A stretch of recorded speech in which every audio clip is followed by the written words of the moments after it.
नमस्कार विद्यार्थ्यांनो, तुम्ही आधीच्या वर्गात VSPR सिद्धांताबद्दल आधीच शिकलात. हा सिद्धांत VSPRT मुख्यतः बंधांची ताकद स्पष्ट करण्यात अपयशी ठरतो. कारण हे आहे सिद्धांत अजूनही सहसंयोजक बंध निर्मितीच्या लुईसच्या संकल्पनेवर अवलंबून आहे. सहसंयोजक बॉन्ड्सच्या इलेक्ट्रॉनिक स्वरूपाबद्दल ते काही अतिरिक्त सांगू शकत नाही.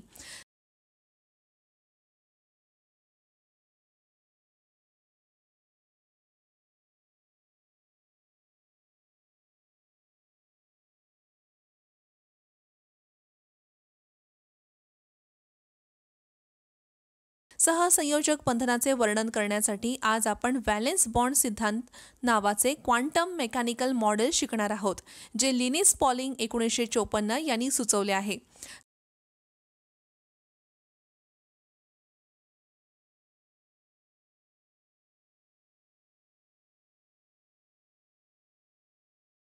चला धड्यापासून सुरुवात करूया.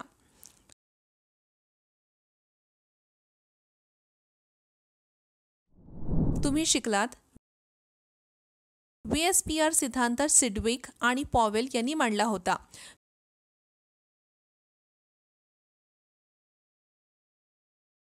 VSPRT सहसंयोजक बंध निर्मितीमध्ये भाग घेणाऱ्या व्हॅलेन्स शेलमधील इलेक्ट्रॉन आणि एकमेकांना मागे टाकणारे चार्ज क्लाउड म्हणून एकट्या जोड्यांचा विचार करते.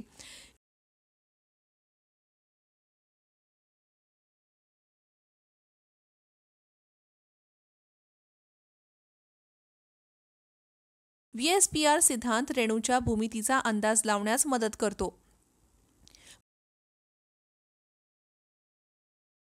बॉन्ड जोड्यांपेक्षा एकाकी जोड्या मध्य अणुभोवती अधिक जागा व्यापतात.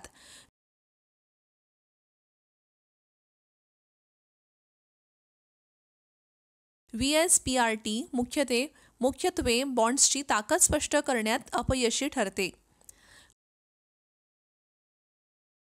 परिणाम या सत्राच्या शेवटी आपण याबद्दल समजून घेण्यास सक्षम असाल. व्हॅलेन्स बॉन्ड सिद्धांताचे पॉस्ट्युलेट्स. कंपाऊंडची रचना,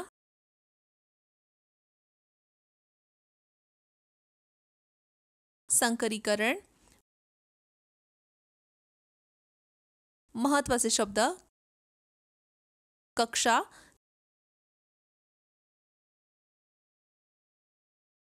सहसंयोजक बॉन्ड,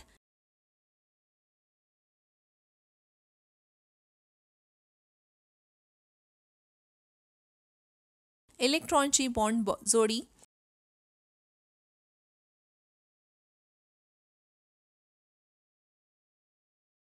संकरीकरण.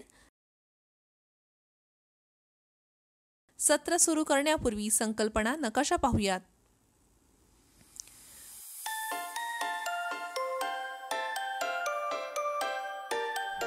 व्हॅलेन्स बॉन्ड सिद्धांतांची मुख्य सूत्रे आहेत. 1. दोन अणूंमधला सहसंयोजक बंध तयार होतो जेव्हा दोन अणू एकमेकांच्या जवळ येतात आणि एक अणू त्याच्या व्हॅलेन्स ऑर्बिटला ओव्हरलॅप करतो, ज्यामध्ये एक जोड नसलेला इलेक्ट्रॉन असतो. दुसऱ्या अणूच्या व्हॅलेन्स ऑर्बिटल ज्यामध्ये विरुद्ध स्पिनचे अनपेअर इलेक्ट्रॉन असते.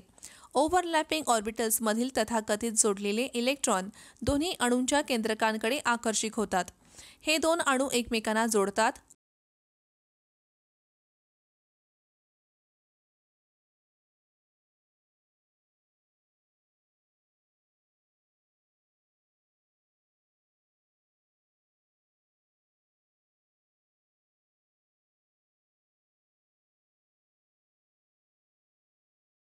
उदाहरणार्थ H2 रेणूच्या निर्मितीमध्ये एका H अणूचे एक S परिभ्रमण, ज्यामध्ये एक जोडलेले नसलेले इलेक्ट्रॉन असते, त्या दुसऱ्या H अणूच्या IS कक्षेला ओव्हरलॅप करते, ज्यामध्ये H2H बॉन्ड आणि H रेणू देते.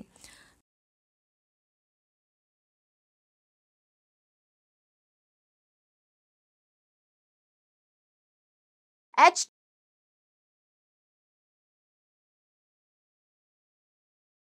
2. बंध तयार करणाऱ्या ऑर्बिटल्सचे आच्छादन जितके जास्त असेल तितके बॉन्ड मजबूत होईल. जेव्हा एस ऑर्बिटल्स व्यतिरिक्त इतर समाविष्ट असतात तेव्हा हे बॉन्डला दिशात्मक वर्ण देते.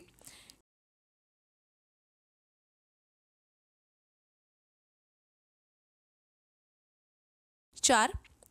प्रत्येक बॉन्ड अणू त्याच्या अणुपरिभ्रमणाची देखभाल करतो, परंतु ओव्हरलॅपिंग ऑर्बिटल्समधील इलेक्ट्रॉन जोडी ओव्हरलॅपिंगमध्ये सामील असलेल्या दोन्ही अणूंद्वारे सामायिक केली जाते.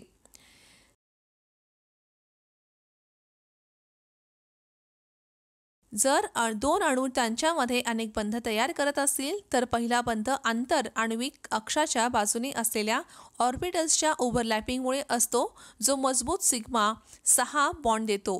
6 बॉन्डच्या निर्मितीनंतर इतर बंध ऑर्बिटल्सच्या बाजूने किंवा पार्श्वभागी कमकुवत बंध दिल्याने ओव्हरलॅपमुळे तयार होतात. ओ बॉन्ड अधिक मजबूत आहे कारण सामायिक केलेली इलेक्ट्रॉन जोडी एंड टू एंड आणि हेड ऑन ओव्हरलॅपमुळे दोन केंद्रकांमध्ये अधिक केंद्रित असते आणि दोन्ही केंद्रकांकडे आकर्षित होते. पी ऑर्बिटल्सच्या लॅटरल ओव्हरलॅपिंगमुळे बॉन्ड ओव्हरलॅप कमकुवत बॉन्ड देते, जे जास्त प्रमाणात नाही.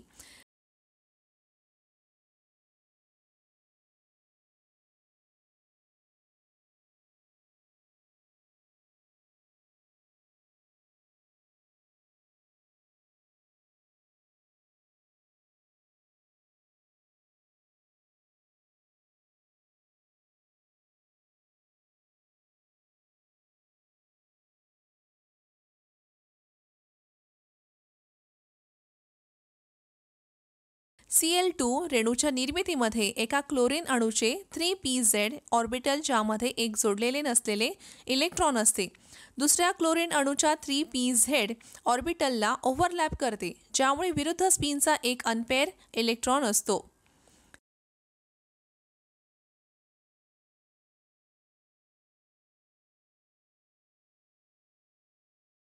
जर आपण एका n अणूच्या N2 रेणू px ऑर्बिटलच्या निर्मितीचा विचार केला तर अंतर अणू अक्षाच्या बाजूने दुसऱ्या n अणूच्या px परिभ्रमण सिग्मा px टू px बॉन्डला ओव्हरलॅप करतो. एका n अणूचे py आणि pz ऑर्बिटल इतर n अणूच्या py आणि pz ऑर्बिटलला पार्श्वभागी आच्छादित करतात. pic py टू py आणि pie pz to pz bonds देणाऱ्या आंतरविभक्त अक्षांना अनुक्रमे लंब असतात. म्हणून N2 रेणूमध्ये दोन नायट्रोजन अणूंमध्ये तिहेरी बंध असतो.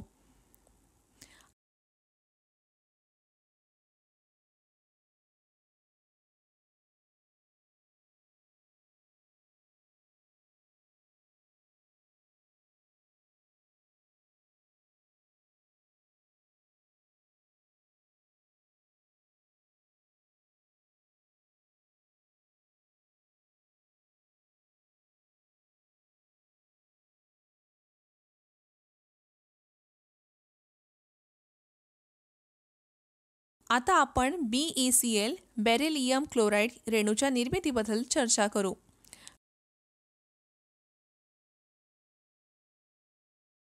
Be बेरिलियम मध्ये इलेक्ट्रॉनिक कॉन्फिगरेशन 1s2 2s2 आहे. यात कोणतेही जोडलेले इलेक्ट्रॉन नाहीत. हे सहसंयोजक बंध तयार न होणे अपेक्षित आहे, परंतु ते दोन क्लोरीन अणूंसह प्रत्येकी एक सहसंयोजक बंध तयार करतात.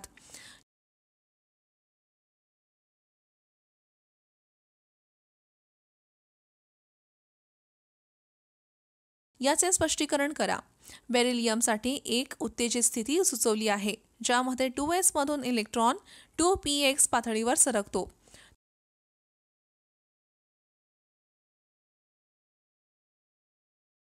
तुम्ही Be आणि Cl चे इलेक्ट्रॉनिक कॉन्फिगरेशन पाहू शकता. जर Be दोन क्लोरीन अणूंसह दोन सहसंयोजक बंध बनवतो तर एक बंध Beच्या 2s ऑर्बिटलच्या ओव्हरलॅपमुळे sigma 2s to 3p असावा. एका क्लोरीन अणूचा 3pz ऑर्बिटल आणि दुसरा bond sigma 2p to 3p च्या ओव्हरलॅप किंवा 2p टू 3p च्या ओव्हरलॅपचा असावा. अणू इतर क्लोरीन अणूचा 3p कक्षीय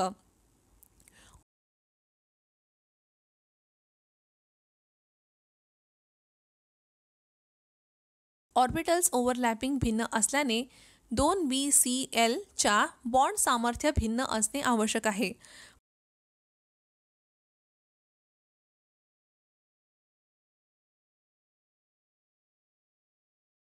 परंतु दोन्ही बंध समान ताकदीचे आहेत आणि Cl to Be to Cl 180 अंश आहे. यासारख्या विसंगतीचे स्पष्टीकरण देण्यासाठी लिनस पॉलिंग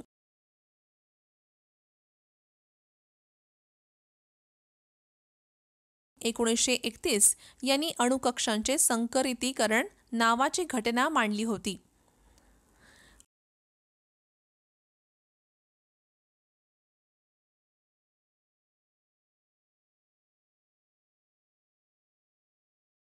हायब्रिडायझेशन ही अणूच्या बाहेरील कवचांमध्ये असलेल्या जवळजवळ समान ऊर्जेच्या अणुपरिभ्रमणाचे मिश्रण करणे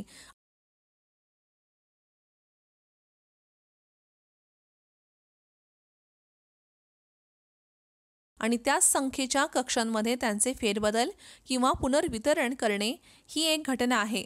परंतु ऊर्जा आणि आकार यांसारख्या समान गुणधर्मासह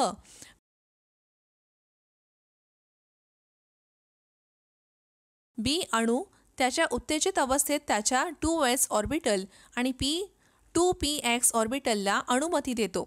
ज्यात जोडलेले इलेक्ट्रॉन असतात ते एकमेकांत मिसळण्यासाठी आणि दोन समान ऑर्बिटल्समध्ये पुनर्वितरण करू शकतात. हुंडच्या नियमानुसार प्रत्येक कक्षाला एक इलेक्ट्रॉन मिळतो. संकलित केलेल्या ऑर्बिटल्सच्या प्रकारांवर आधारित नवीन ऑर्बिटल्सला sp ऑर्बिटल्स म्हणतात.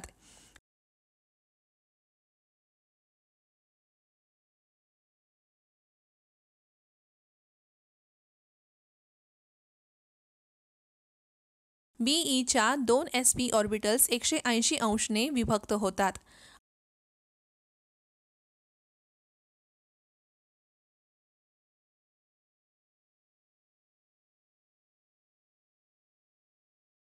आता प्रत्येक क्लोरीन अणू त्याच्या 3pz1 ऑर्बिटलसह येतो आणि ते Beच्या sp ऑर्बिटलसह ओव्हरलॅप करून दोन एकसारखे Be to Cl bond sigma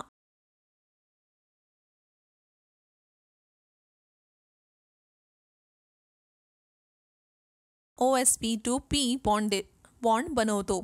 Cl to Be to Cl is equal to 180 अंश.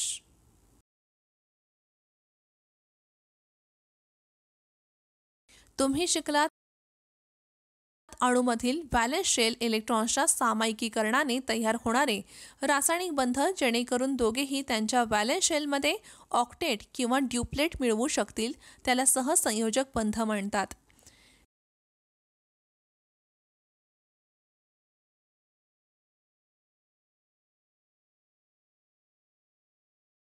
जेव्हा दोन अणू इलेक्ट्रॉनची जोडी सामायिक करतात तेव्हा एकच सहसंयोजक बंध तयार होतो.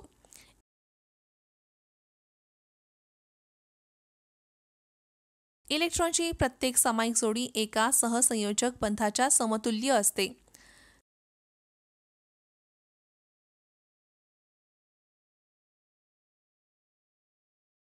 सहसंयोजक बॉन्डमधील अणूमध्ये इलेक्ट्रॉन नेहमी समान रीतीने सामायिक केले जात नाहीत. यामुळे बॉन्ड ध्रुवता येते.